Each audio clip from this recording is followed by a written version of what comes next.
धर्मदास जी ने सब प्रमाण मान लिए, सारी बात सुन ली, और फिर भी लास्ट में ये जिज्ञासा कर दी कि हे परमात्मा, आज तक ये किसी ने नहीं बताया हमारे को कि ऐसा कोई स्थान है जहां से हम आए और वहां ये सुख है, वहां जन्म मृत्यु नहीं है। परमात्मा, जब तक आँखें नहीं देख लूंगा, इतने दिल में कच्चापन रहेगा, मेरे मन में जचे नहीं। तो परमात्मा ने तो ये काम करना ही था। जैसे कबीर साहब को थे कवि और गणित गणायक संत मान के, और इनके सारे उसको फाइल को बंद कर रखा था हमने। इतना एक दुल्हा, एक कवि और गणित गणा संत, इतना मान के छोड़ दिया था। अब परमात्मा ने दास को भेजा उस परमात्मा की महिमा बताने के लिए कि वो कबीर परमात्मा है, वो पूर्ण परमात्मा है, असंग ब्रह्मांड के स्वामी है। अब दास अकेला कहे तो किससे कहना, जब ये प्रमाण दिखाएगा, वेदों में वही प्रमाण, और जिन महापुरुषों ने परमात्मा का साक्षात हुआ कार्य हुआ, उन्होंने जो अपना अनुभव बताया उसमें वही प्रमाण, फिर कैसा है भगवान, आप समझ में आ जाएगा। अब थोड़ी सी झलक देंगे आपको कबीर सागर की, जो धर्मदास जी ने आंखों देखा फिर वापस आके बताया। ये है पवित्र कबीर सागर, 11 संपूर्ण भाग सहित, खेमराज श्री कृष्ण दास प्रकाशन, मुंबई। कबीर सागर का ये प्रथम खंड कबीरपंथी भारत पथिक युगलानंद बिहारी द्वारा परिष्कृत, मुद्रक एवं प्रकाशक है खेमराज श्री कृष्ण दास, अध्यक्ष श्री वेंकटेश्वर प्रेस, खेमराज श्री कृष्ण दास मार्ग, मुंबई।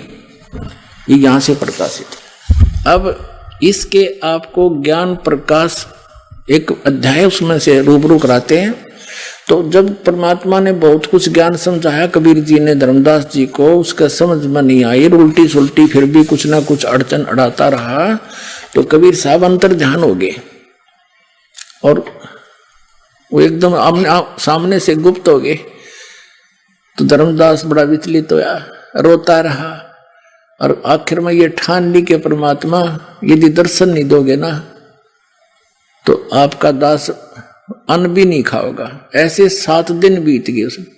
तो परमात्मा ने देखा यू बालक है, चल अब इसकी जिज्ञासा बढ़ गई, फिर दोबारा आते हैं। फिर दोबारा गए तो फिर कहा कि परमात्मा, और तो आपकी सारी बात मान ली मैंने, मुझे एक बार उसके दर्शन करा दो आपके सतलोक के, फिर मेरे मन में कोई अड़चन नहीं रहेगी। देखिएगा, ये देखिएगा, ये है ज्ञान प्रकाश कबीर सागर का ये अध्याय है, बोध सागर का ये बोध सागर खंड है। इसके पृष्ठ नंबर 23 पर ये ब्रैकेट में इनके पृष्ठ नंबर है।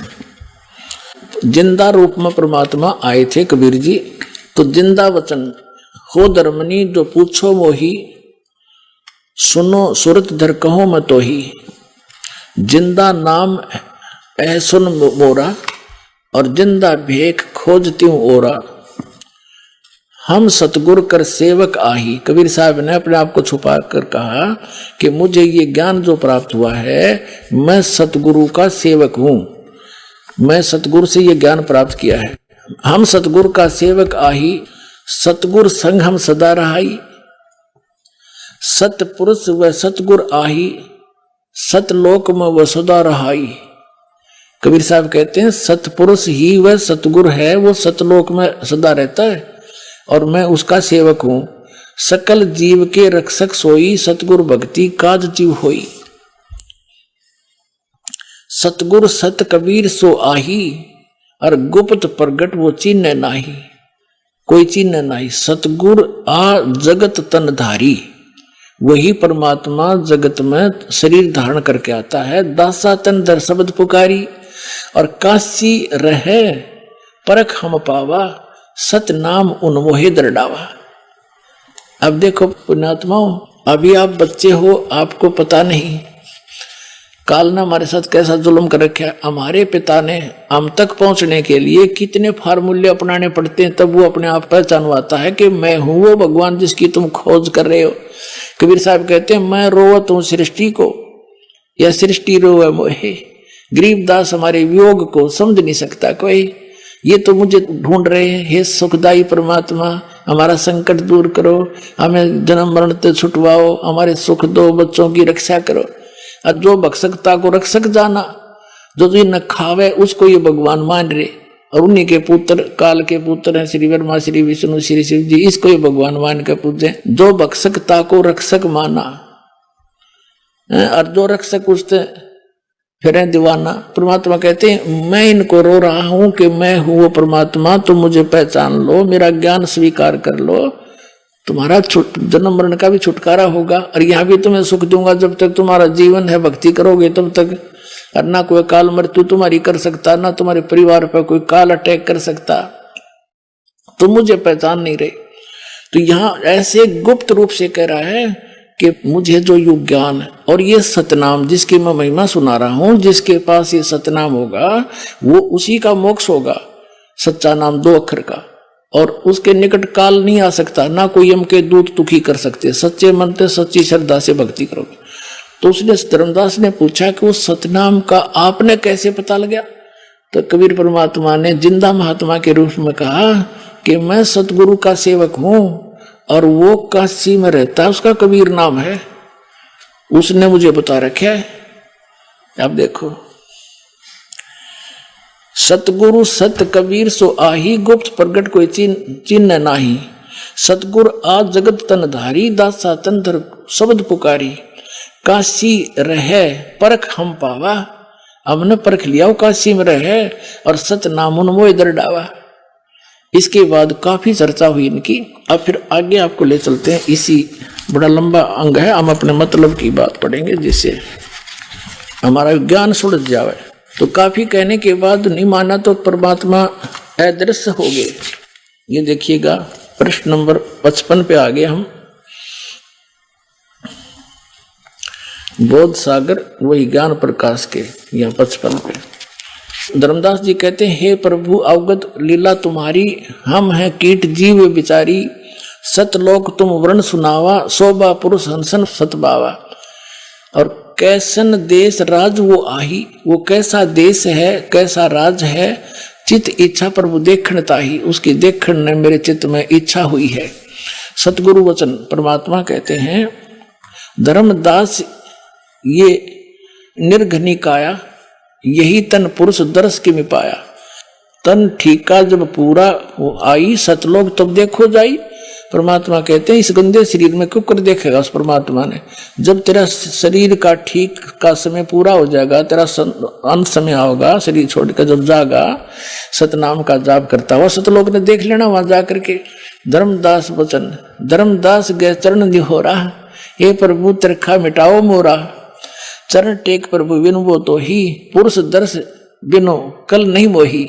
एक बार उस परमात्मा के दर्शन कराई दो मुझे, मेरे को चैन नहीं उसके बिना। तो परमात्मा गुप्त हो गए, गुप्त बहे प्रभु अवगत ताता। धर्मदास मुख आवन बाता, एकदम अंतर ध्यान हो गए और धर्मदास एकदम अचरज में पड़ गया, मौन हो गया। मैं मतिहीन कुमति मुह लागा, मोहे सम कोई जग आई अभागा। मैं मूर्ख प्रतीत न कीना, अस साहिब के मैं नहीं चीना। अब कौन विधि दर्शन पाऊं, दर्शन बिन मैं प्राण गवाऊं। चरणोदक बिन करो न ग्रासा, तजो शरीर कह धर्मदासा। कि आपके चरणों का जल लेकर ही मैं ग्रास खाऊंगा, नहीं तो मान नहीं खाऊंगा। चरणोदक बिन करो न ग्रासा, तजो शरीर कह धर्मदासा। मरी जाऊंगा अगर नहीं आए तो। दिवस 7 लग अन्न नहीं खावा, 7 दिन तक कुछ नहीं खाया। भजन अखंड नाम लो लावा। अब परमात्मा ने उसको प्रथम मंत्र दे दिया था, ओनली वो 5 नाम का। फिर कहते हैं 7वें दिन पर प्रगट दिखाए, धर्मदास पद गए अकुलाए। चरण पकड़ कर रोया बुरी तरह। धर ही ने सवा समय निपट अधीरा, पड़े चरणों में अक्षीण शरीरा। कमजोर शरीर हो गया था, चरणों में गिर गया। कर गह साहेब तभी उठावा, और शीस हाथ दे अंक मिलावा। तो कहते परमात्मा कबीर जी ना के उस कमजोर हुए 7 दिन कुछ खाया नहीं, उस प्यारी आत्मा का हाथ पकड़ के और सिर पर आशीर्वाद दिया और सीने से लगाया। कर गए साहिब तही उठावा, शीस हाथ दे अंक मिलावा। अंक माने सीने से। धर्मदास चरणोदक लीना, चरण धो के पिए धर्मदास ने, और चरण पखार आचमन कीना। फिर भी उसने वही रट लगा दी। 57 पृष्ठ पर पढ़ रहे हैं धर्मदास वचन। हो प्रभु चिंता गण करूं मोरा, और पुरुष दर्श देव करूं निहोरा। आपके निहोर निकालता हूं, निहोरा काटूं, आपके हाथ जोड़ूं, एक बार मुझे वो दर्शन करा दो। निहोरा सतगुरु वचन। कबीर साहब कहते हैं धर्मदास ये हठ का करहु, और मानो शब्द शीश पर धरहु। मैं जो कह रहा हूं इसने सिरोदार्य कर ले, भक्ति कर, सतनाम कर, और सतनाम करेगा सार नाम तुझे दूंगा, वहीं पहुंच जाएगा। अब मैं तुझे दिखा भी दूं तो क्या होगा, भक्ति तो करनी पड़ेगी। जैसे कोई बच्चा इंजीनियरिंग कर रहा है या डॉक्टरी कर रहा है या टीचर अध्यापक की ट्रेनिंग करता है, और कोई यूं कहे कि मैं तो जब पढ़ लूंगा मैंने वो टीचर दिखा किसा उसे, अब उसने स्कूल में या मुझे डॉक्टर दिखा कैसा होता है, उसको डॉक्टर दिखा भी लावे तो क्या डॉक्टर बन गया हो? फिर भी ट्रेनिंग तो करनी पड़ेगी। तो ट्रेनिंग करके ही वो डॉक्टर बनेगा, लगेगा, यानी उस सुख को प्राप्त करेगा जो इस विधि से अन्य को प्राप्त है। ये देखिएगा धर्मदास ये हठ का करहु, मानो शब्द शीश पर धरहु। हमरे गहे पुरुष पे जहा, बिन गहे वहां जा न पाया। हमारी शरण गहेगा, मेरी शरण में आवेगा तो वहां जा सकता है, मैं सत भक्ति बताऊंगा, अन्यथा नहीं जा सकता। अब कहते हैं शीश हृदय प्रति तस आनो, गुरु और पुरुष भिन्न नहीं जानो। धर्मदास चित बहु सकाने, चरण टेक विनती ठाने। धर्मदास कह रहा है तब लीला बहुत हम देखा, पुरुष दर्श बिन रह ही रेखा। कि मैं आपकी बात मान लूंगा लेकिन जब तक देख नहीं लूंगा मेरे हृदय में एक रेख बनी रहेगी, यानी कोई आंट बनी रहेगी। तो लीला बहुत हम देखा, पुरुष दर्श बिन रह ही देखा। जो किंकर पर हो दयाला, मुझ नीच पर दयालु हो जाओ, तो छिन्न में होए गत उर्साला। आप तो एक क्षण में सब कुछ कर सकते हो। अब सतगुरु वचन कबीर साहब ने बताया क्या कि धर्मनी जो ऐसो चित कीन्या, और तन तज चलो लोक परवीना। इस शरीर को छोड़ चल मेरे साथ। राख्यो तन गौन ले हंसा, उस शरीर को तो गुप्त रख दिया। और ता पहुंचे जहाँ कीले संसा, जहाँ सब संसाओं का नाश हो जाता है वहां ले गए। लवन में एक पहुंचे जाई, एक क्षण में वहां पहुंच गए। अवगत लीला लखे को भाई, शोभा लोक देख सुख माना। धर्मदास जी वहां पहुंच गए और वहां परमात्मा के सतलोक की शोभा देखकर बड़ा खुशी हुए। उदित असंख्य शशि और भाना, उसमें असंख्य सूर्य और ये चंद्रमा हो, इतना प्रकाश है उस सतलोक की धरती का, उस पृथ्वी का। और परमात्मा का अलग शरीर है, उसका न्यारा प्रकाश है। अब देखिए 58 पृष्ठ पर आगे हम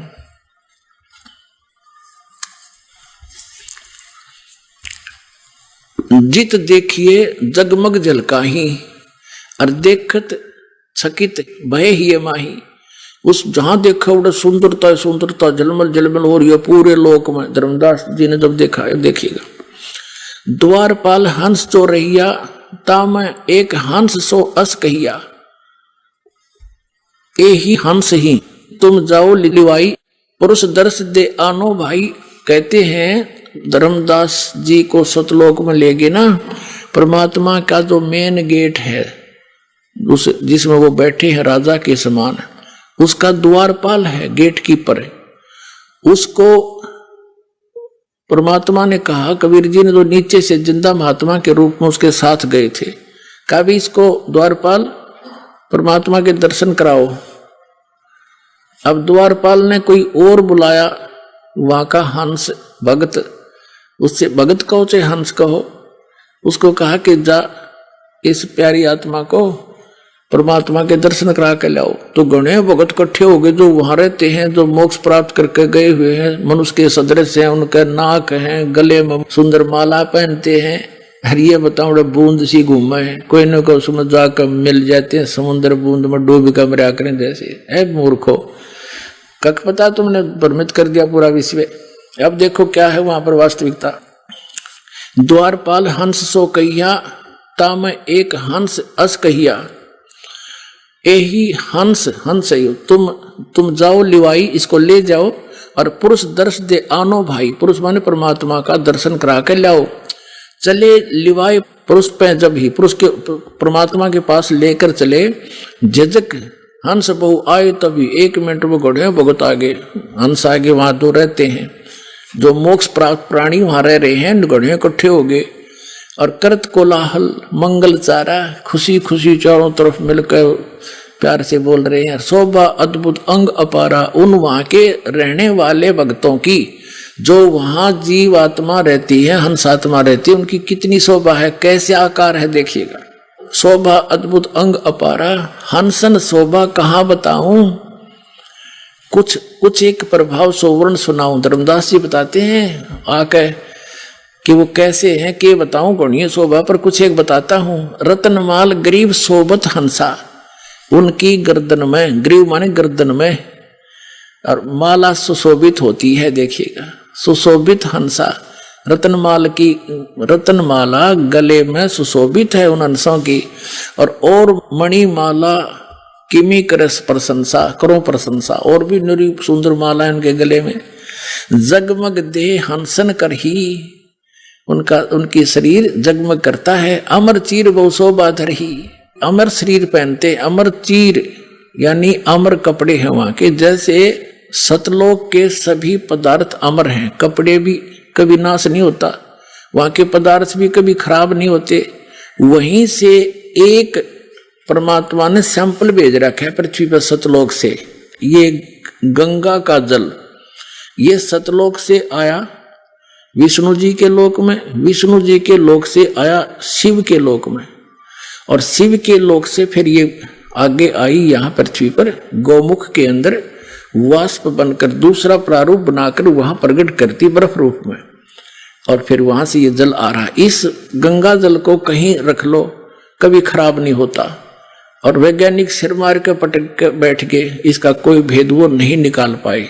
तो कहने का भाव ये है कि एक सैंपल भेजा था भगवान ने, वहां का ऐसा जल है, जब वहां से घूमते घूमते इस निकम्मे लोक में भी इसका ऐसा अस्तित्व है, और वो तो एक प्योर प्लेस है सतलोक ते। जगमग दे हंसन कर ही, अमर चीर बहु शोभा धर ही, उड़ राख चिकुर शोभा छवि छावे, रवि का करतार रोम छवि छावे। ये है कि अनसन भाल शोभा के मैं कहूं। अब क्या बताते हैं कि उन अंशों की जो वहां पर रहते हैं उनकी माथे की शोभा बताता हूं। माथा भाल देखिए कि मैं कहूं, सोडस चंद्र भाल छवि लहू, ओहो। अब कहते हैं उनके माथे की जो शोभा है 16, इतना रोशनी है उसके, उनके मस्तक की, जैसे 16 चंद्रमाओं की रोशनी हो माथे माथे की, वहां के अंशों की। और बाकी शरीर की कथा वर्णन क्या आगे बताता हूं। षोडश चंद्र भाल छवि लहो, हंस कांति प्रतिरोम प्रकाशा, हीरा मणि उदित रोमांसा। एक एक रोम की यानी बालों की ऐसी शोभा है जैसे हीरा मणि होती है। और कोटिक विध्वंस छवि मोहा, दे घराण, घराण माने नासिका, उनका नाक भी है, दे घराण। और शोभा अतिग्रोहा, षोडश रवि हंसन छवि मोहा, और दे घराण शुभ अमृत सोहा। उन सब वहां के जो मोक्ष प्राप्त प्राणी हैं, मनुष्य सदृश्य हैं, उनका नाक गर्दन माथा सारा बता दिया, मस्तिष्क। और उनके पूरे बॉडी का जो प्रकाश है 16 सूर्य जितना तेज है उनका। और परमात्मा का तो घना है, वो तो एक रोमकूप में करोड़ सूर्य करोड़ चंद्रमा मिला दो, उससे अधिक है। लेकिन वहां के मोक्ष प्राप्त प्राणी मनुष्य सदृश्य हैं, गले में माला पहने, कपड़े पहने हैं, नाचे गावे, अरे ये बूंद और बिंदु बतावे, और कोई न कोई उसमें डूब कर मर जाए ऐसे समावे। ये नकली हैं सारे। ये देखो प्रमाण, जिसने आंखों देखा भगवान को। षोडश रवि हंसन छवि मोहा, एक हंस की 16 सूर्य जितना टोटल प्रकाश है। दे घराण अशुभ अमृत सोहा, देह भी है उनका, घराण माने नासिका भी है। कंचन कलश जड़ी मत लोना, रतन थार अमृत आरतीम ही सोना यानी रत्नों की थाली भर के, और हंसन मगन शब्द मुख उचारा, और क्रीड़ा विनोद रतन मणियारा, क्रीड़ा विनोद वहां आनंद से नाचे कुछ देखे ले। देखो सुरत हंस के आगे लीना, एक सुरती नाम का परमात्मा का बच्चा है हंस, जो पहले 16 वचनों से उत्पन्न हुआ था, उसको साथ लेकर बाकी के वहां की आत्माएं जो मनुष्य सदृश है हंस, सारे कूदते नाचते चाले उस धर्मदास जी के साथ में। देखिएगा सूरत हंस के आगे लीना, नृत्य करत चले हंस पर वीणा, नाचते गाते चले वहां पर, और बिंदु बिंदु के नाचे वो तो मछली तले घूमा बसे। और सूरत हंस अग्रहानी अघाने, पुरुष सकल देखत हर्षाने, परमात्मा की सकल देख कर चेहरा देख कर हंसे, बड़ी खुशी हुई। सिंहासन छवि देखत मनमोहा, हाय हाय परमात्मा सिंहासन पर बैठे थे, उसकी बहुत सुंदर छवि थी। अद्भुत अमित कला तन सोहा, परमात्मा का सुंदर शरीर था। पुरुष रोम एक कला अनंता, वर्णत कौन पावे अंता, एक रोम रवि शशि कोटि सा, परमात्मा के एक रोम में करोड़ शशि यानी चंद्रमा और रवि और सूर्य ये मिलाते, नख कोटिन विधुम मलन नरवीसा, यानी नाखूनों की शोभा भी बड़ी सुंदर है। पुरुष प्रकाश सतलोक अंजोरा, तहा न पहुंचे निरंजन चोरा, पुरुष कबीर देखा एक भाई, ओए धर्मदास जी कह रहे हैं कि वहां मैंने जो नीचे से गया था ना महात्मा जिंदा, और वहां जाकर देखा जिसको वो भगवान बताओ थे वो ही तो बैठे पाए मैंने सिंहासन पे।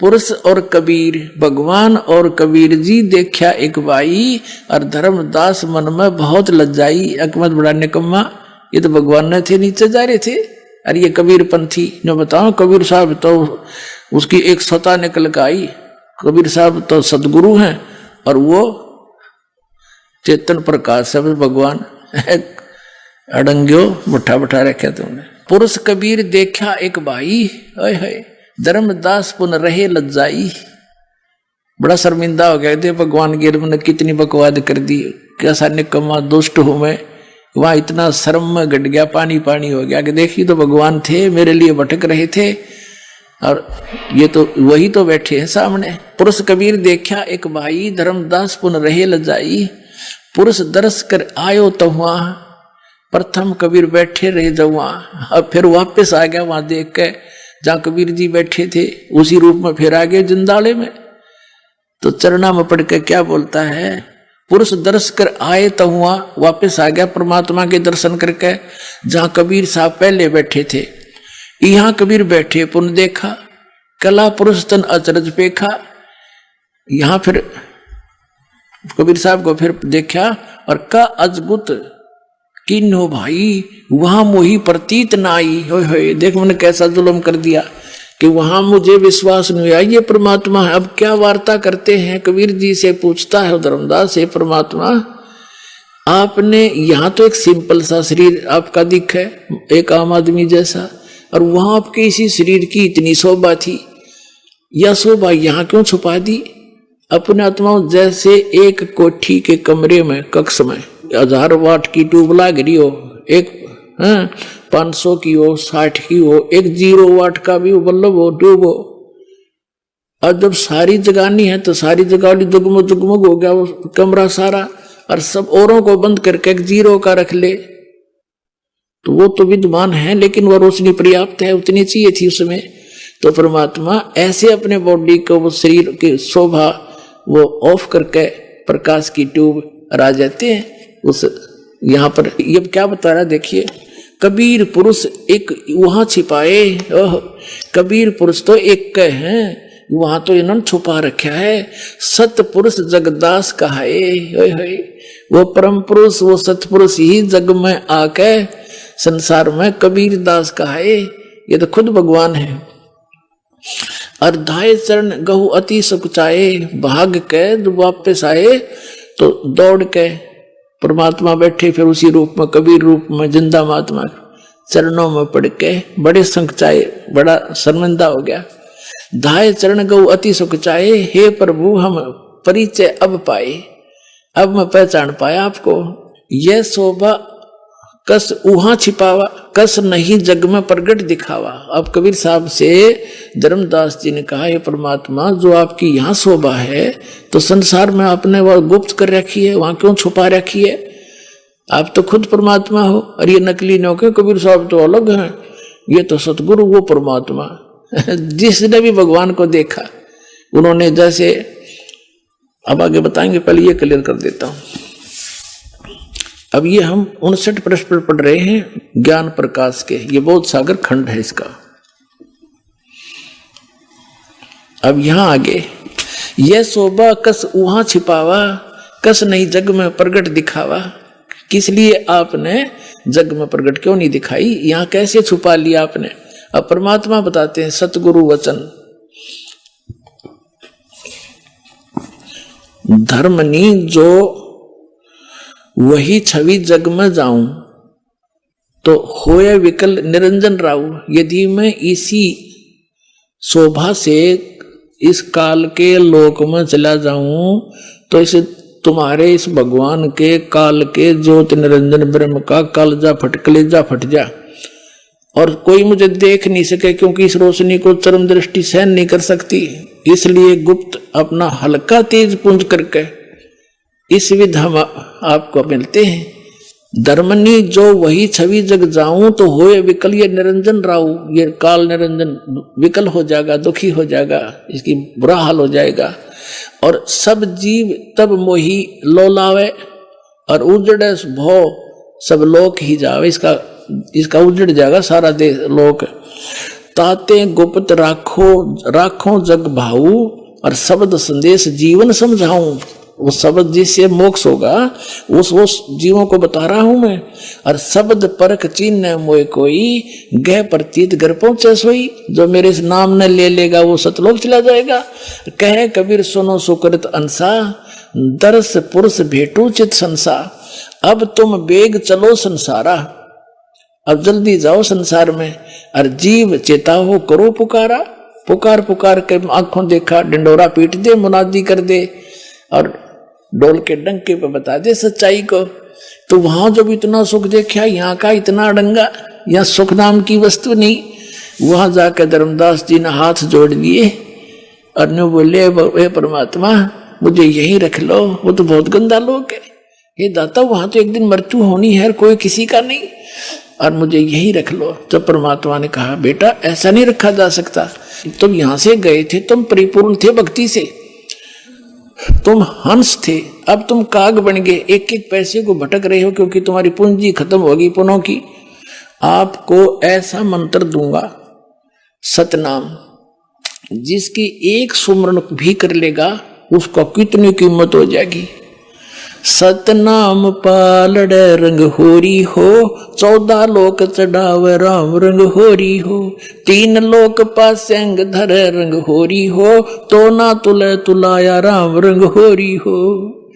कहते एक सतनाम ऐसा दूंगा, श्वास उश्वास से अधिकारी से लेकर इसका सेवन करेगा तो इतनी वैल्यू मिलेगी आपको, उसकी इतनी कीमत है कि यहाँ के एक ब्रह्मांड ने सारे ने एक में धर दे। 14 लोक हैं इस ब्रह्मांड में और 3 लोक ये अलग हैं, पृथ्वी लोक, स्वर्ग लोक और पाताल लोक।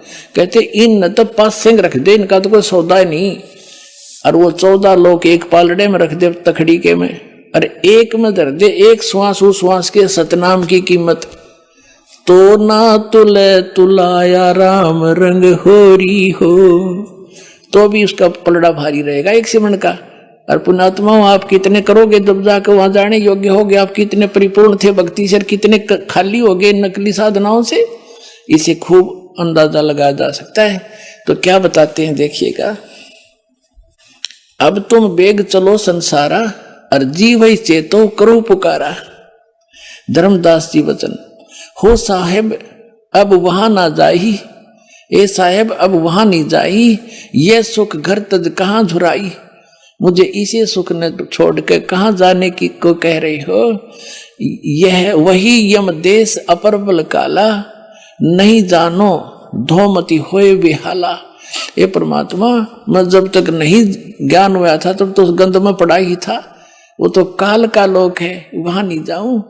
वहां एक शब्द है, मोहे राख लियो महाराज हमसे बिगड़ी है, मोहे राख लियो महाराज हमसे बिगड़ी है, बिगड़ी है महाराज हमसे, बिगड़ी है महाराज हमसे बिगड़ी है। वहां मत भेजो महाराज काल की नगरी है वो, मत भेजो महाराज काल की नगरी है। बहुत रोए परमात्मा का गए। परमात्मा बोले बेटा नो बात बना नहीं, तेरे भाई बहन फंसे पड़े हैं, तो गवाह बनिए मेरा, और ऐसे नहीं रह सकता। मैं तेरे साथ रहूंगा, पल पल मैं तेरी मदद करूंगा। जब तू सतनाम का जाप करता रहेगा और मेरी मर्यादा में रहेगा, तेरा काल कुछ बिगाड़ नहीं सकेगा। तो पुणात्माओं, और ये नकली क्या बताते हैं, वो है वो सतलोक जहाँ सदा सुखी, वह जाने के बाद तुम झांको भी कोई ना इधर को। और चलो सतलोक, लो सतनाम, सतगुरुदेव की जय हो।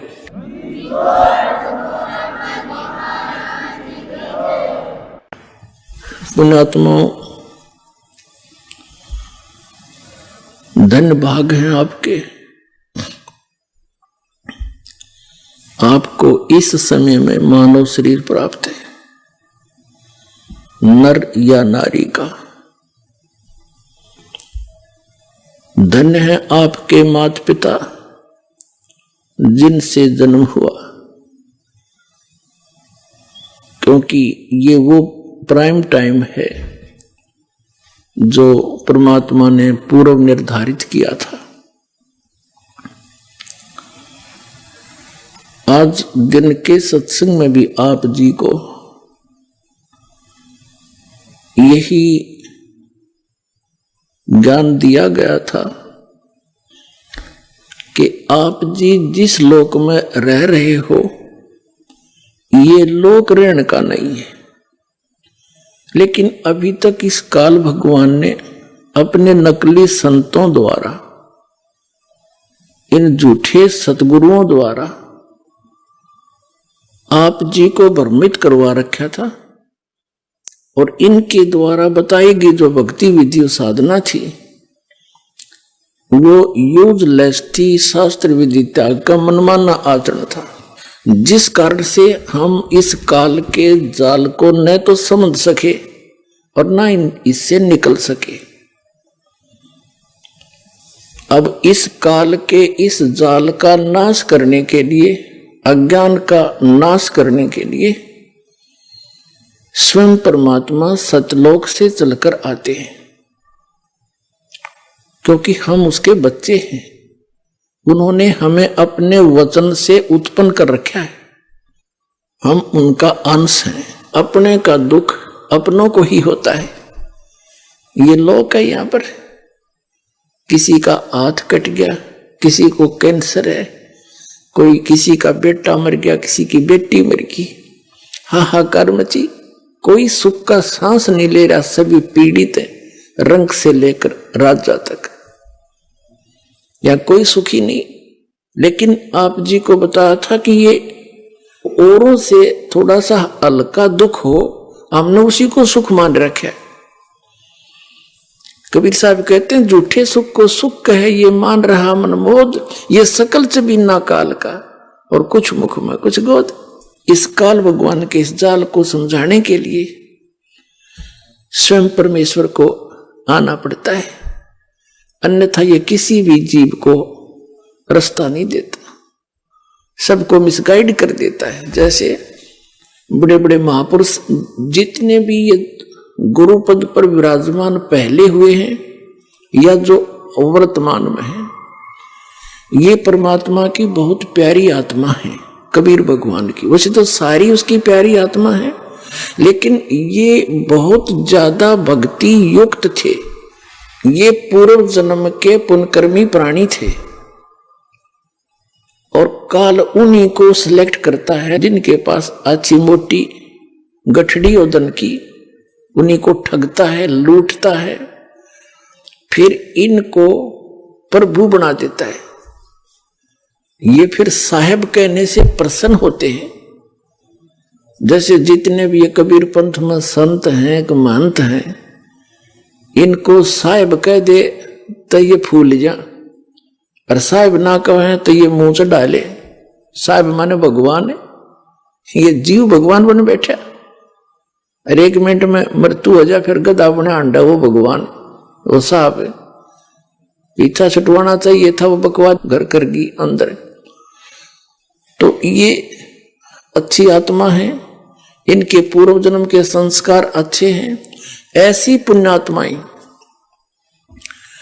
जो किसी भी अक्षेत्र में इनकी रुचि हो जाए, उसी में ये बहुत अग्रसर हो जाते हैं। यदि यही संत इस राजनीति के अंदर चले जाते तो वहां भी इनकी ये दशा होती, प्रधानमंत्री पता नहीं कितने कहां तक पहुंच जाते, और ये एक दूसरे काम लाग गए। जनता का, भक्तों का, मनुष्य का जीवन नाश करने का ठेका ले लिया इन्होंने। तो ये पुण्यकर्मी प्राणी है, और इनके पूर्व जन्म के संस्कार बहुत अच्छे हैं, जिस कारण से ये इतने पाप करते हैं सारा दिन और फिर भी ये ठीक दिखे। इनके पूर्व जन्म की बैटरी चार्ज है, और जब यह बैटरी डाउन होगी, क्योंकि चार्जर आगे है नहीं, चार्जर का अर्थ है सत भक्ति शास्त्र अनुकूल साधना, वो कंप्लीट कोर्स पूरे संत से प्राप्त करके साधना भक्ति करे तो उसका फिर से बैटरी चार्ज हो जाती है, अर्थात उसके पुण्य स्टार्ट हो जाते हैं संग्रह होने। वो इनके पास है नहीं, और जिसका दुष्परिणाम इनको फिर अंत में भोगना पड़ता है। और आप भी बाहर लाद ले जाते हैं जनता को मिसगाइड करने का, परमात्मा के बच्चों को दिशाहीन करके, उनके अनमोल मनुष्य जीवन को नाश करके, और फिर स्वयं ये प्रेत योनि में जाते हैं या कि तक गधे की योनि भोग रहे होते हैं। ये नकली साहब, ये महंत संत और ये जितने आचार्य और शंकराचार्य और मंडलेश्वर है। दास का कहने का तात्पर्य है कि इन संतों ने भी सोचना चाहिए, इन्होंने समझना चाहिए दास क्या कह रहा है। कोई आपका दुश्मन नहीं, आपके हित की बातें कह रहे हैं, प्रमाण दिखा रहा हूं। आप भी उस परमात्मा के बच्चे हो, और जिनको आप गुमराह किए बैठे वो भी परमात्मा के बच्चे हैं। आप दूने दोषी हो रहे हो मिसगाइड करके उस भगवान के बच्चों को। अगर ये बीच में ये संत महंत ना होते तो पूरा विश्व आ जाता है इस मार्ग को समझकर। जैसे जो ये राधा स्वामी धन धन सतगुरु सच्चा सौदाले, और ये जय गुरुदेव और निरंकारी, ये जितने भी, और ये अन्य जितने सतपाल जी महाराज और ये बाल योगेश्वर कहें जिसने प्रेम जी महाराज, ये संत, इन्होंने, ये संत तो है नहीं, क्योंकि संत वही जो आध्यात्मिक ज्ञान से परिचित हो, बाकी उस नाम संत रखे वो अलग बात है। अब इनका जो फंस गए वो क्या करते, जैसे मधु परमहंस और ये जितने भी कबीरपंथी संत महंत, अब जैसे दास इनकी जो अनुभूति है, इन्होंने जो सारे जीवन में जो कुछ भी जाना समझा अनुभव किया वो लिख रखा है। अब इस तरह ये खाक बोलेंगे, इन्होंने जो कुछ कहना सुनना था कह दिया, 10-10, 20-20, 100-100 वर्ष से लग रहे हैं ये। अब इनके इतिहास दिखा दिए। अब अपने गुरुजी के बारे में जो कुछ भी कोई उस पंथ से संबंधित इस दास के वचन सुनता है तो उनका समाधान वो किससे कराता है? अपने गुरुजी से। अब गुरुजी कैसे स्वीकार करे कि भाई मैंने यू सच्चा है, मैं झूठा हूं? क्यों? उसके आगे उसके सामने अहम अट जाएगा, ईगो है उसके अंदर। और यह ईगो इस जीव की सबसे बड़ी दुश्मन है। कबीर साहब कहते हैं राज तजना सहज है और सहज त्रिया का ने मान बढ़ाई ईर्षा दुर्लभ तजनाइए। अरे इनके तजे बिना भगवान नहीं मिले। अब ये फिर अपने ही गुरुओं से पूछते हैं तो गुरु जी कह देते नहीं, उसको क्या पता। और फिर यहां तक बताते हैं इस जम्मू वाले ने तो अपने उसमें इसका जी जागरण पर आता है प्रोग्राम, उसके नीचे बताते हैं ये लिखवा दिया कि मन ने कोई आत्मिक ज्ञान चर्चा नहीं करी। अरे ये बोलने लग रहा दे चौड़े में झूठ बोल रहा है तेरा गजब फेल हुए का प्रमाण है इनका कि फेल हो गए, जब नो नाटकी मैंने कोई बात तय नहीं करी। अरे ये वीडियो बोलने लग रही। और उधर से ये कहते हैं हमारा पहला नियम है सच बोलो, सच आप पे ना बोलता है। अब जैसे राधा स्वामी वालों की दास नवा सारी इतिहास दिखा दी और परमात्मा जिन महापुरुषों ने भगवान पाया उससे मेल करा दिया, वो फेल कर दिए। ये कबीरपंथी सारे फेल कर दिए। और जितने भी आचार्य शंकराचार्य थे इनके पास कख ज्ञान नहीं था, इनका इतिहास दिखा दिया जनता को, ये सारे फेल हो लिए। इनके पास जवाब नहीं है तो जनता आज कोई पागल नहीं है।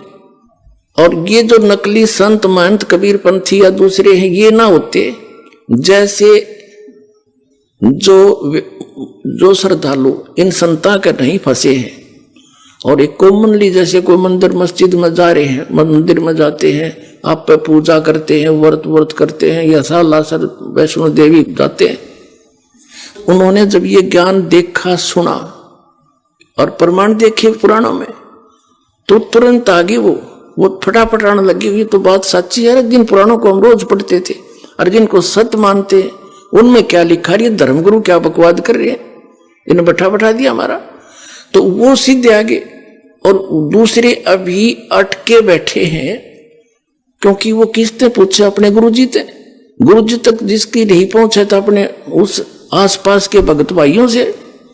वो भगत भाई वो बांग पी रहे हैं जो उनके गुरुजी ने प्यार रखी है, तो वो इसलिए अभी वो ज्यादा बाधा बन रही है। कुछ दिन और लगेगा, इनकी जड़ निश्चित कति करें की तरह काट के धर दूंगा और फिर आप पा जाएंगे बाज गए।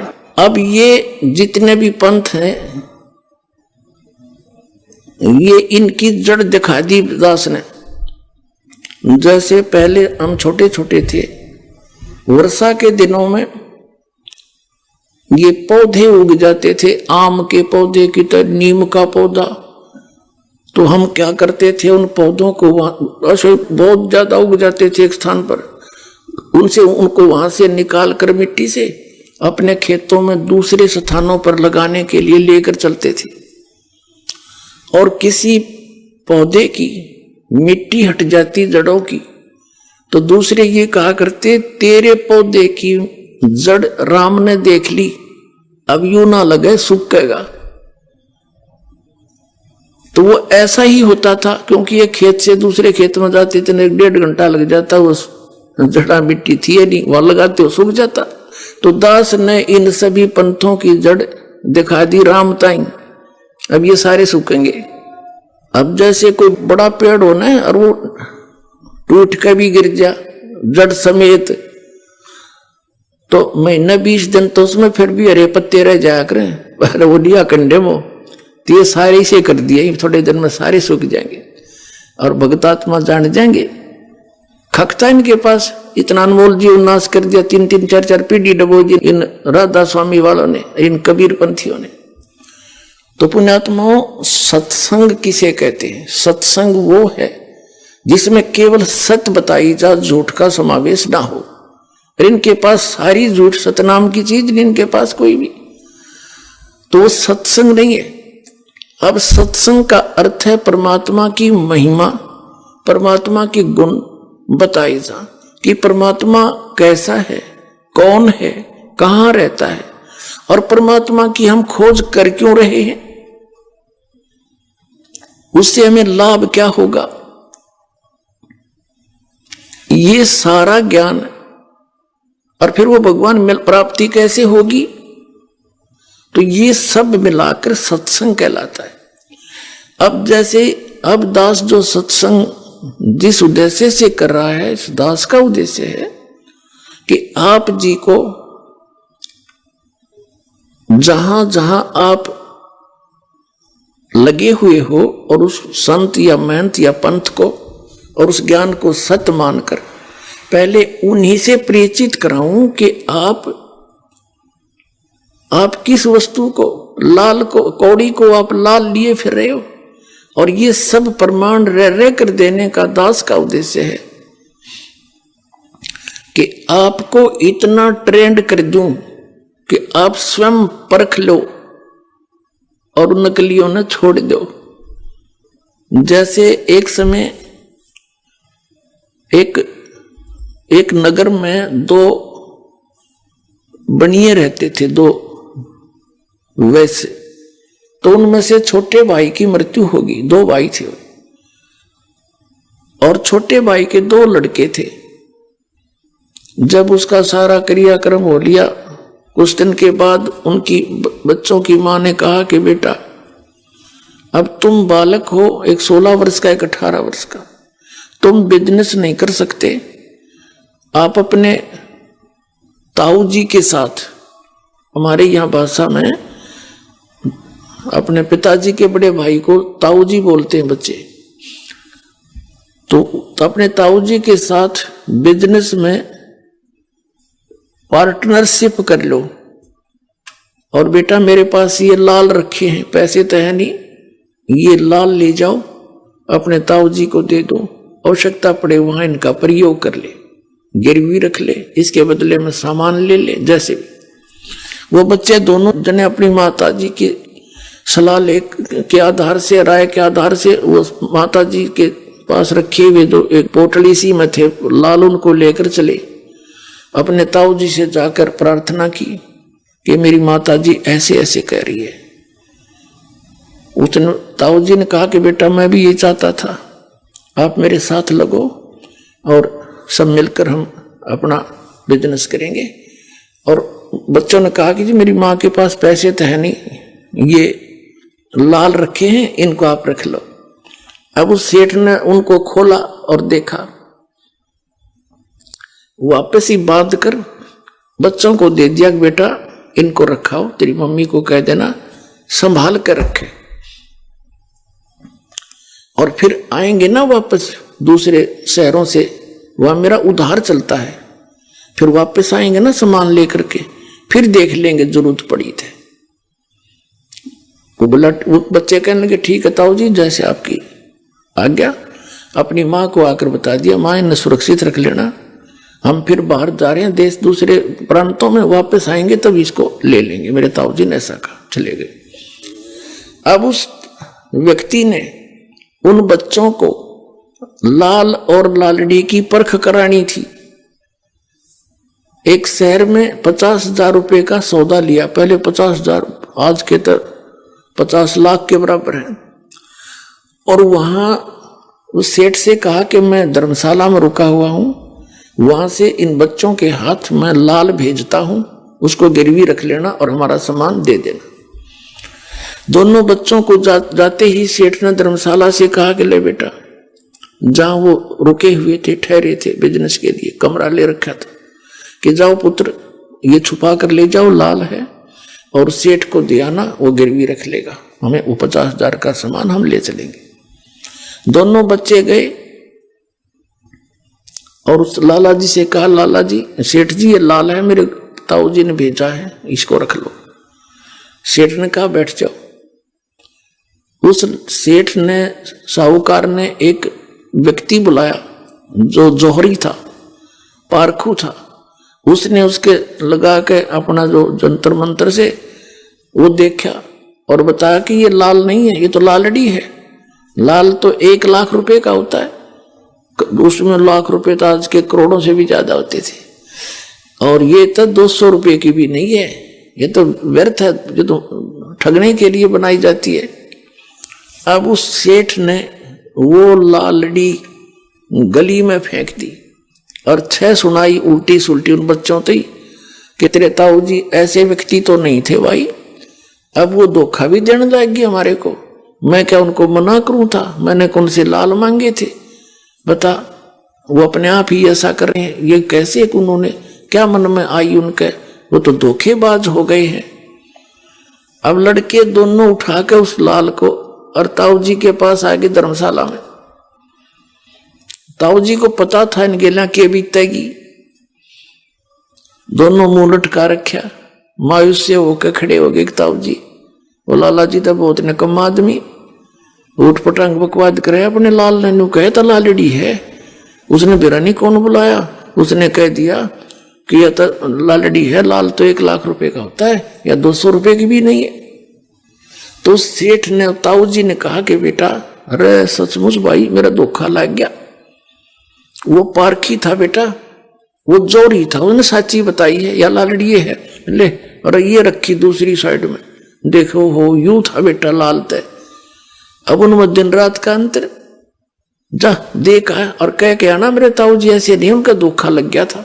दोनों भाई फिर गए हौसले थे और कहा ले सेठ जी मेरे ताऊ जी का धोखा लग गया था, देख वो दूसरी जगह रखी थी, चोरों से उसको धोखा देने के लिए कोई लुटेरा आवे तो उसने लेकर भाग जावा, दूसरी जगह लुको रखा था मेरे ताऊ जी ने। इसलिए उस सेठ ने फिर वही पारखी बुलाया, वो जोरी, उसने आती अपना मार कर उसके चमटे बिमटे बता दिया, यूं है भाई लाल सही।